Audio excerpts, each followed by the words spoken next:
জীবন হলেন ভগবানের নিত্য রাসস্থলী।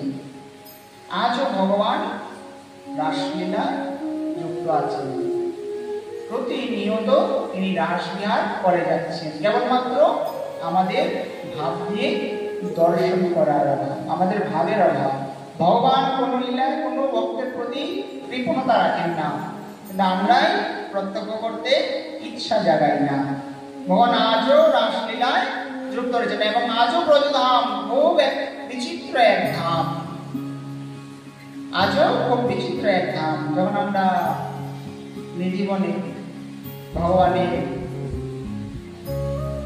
একটি কক্ষ রয়েছে যেখানে আজও লাড্ডু পানসুপুরি রেখে ভগবানকে বিশ্রাম দিয়ে দেয়।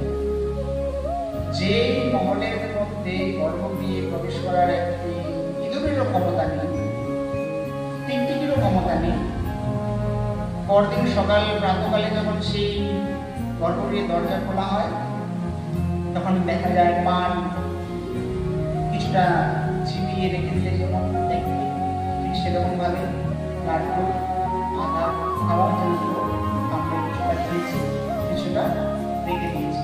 আজও সেরকম ভাবে প্রত্যক্ষ করতে পারা যায়। যদি বা একটু লাড্ডু না খেলে মানুষ পান ছিপিয়ে রাখলে যেমন দেখা যায়, ঠিক সেই ধরনের পান ফেলে দেখা যায়। কিন্তু পান তো খাবে না, পান খাবে ইঁদুর, পান তো খাবে না। আজও কিছু না কিছু রহস্য অবশ্যই রয়েছে। ভগবান তো আজও আসে, কিন্তু আমাদের भावनित निधिवन मधुवन लागत सब विरान। भाव हुए तो जित ओर देखो तिति ओर केवल दिखत शाम।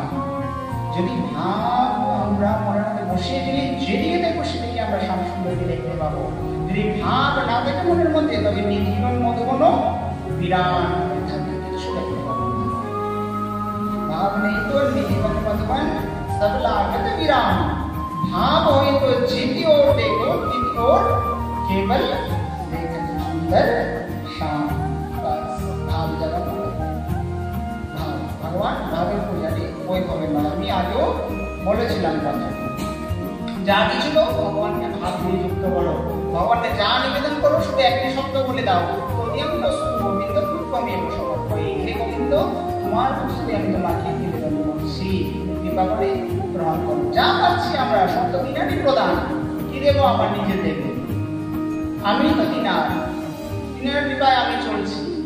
আর আমি দিনাকে দেওয়ার ক্ষমতা আছে যে আমি ভগবানকে এই দিয়েছি সেই দিয়েছি? কখনো ক্ষমতা নেই।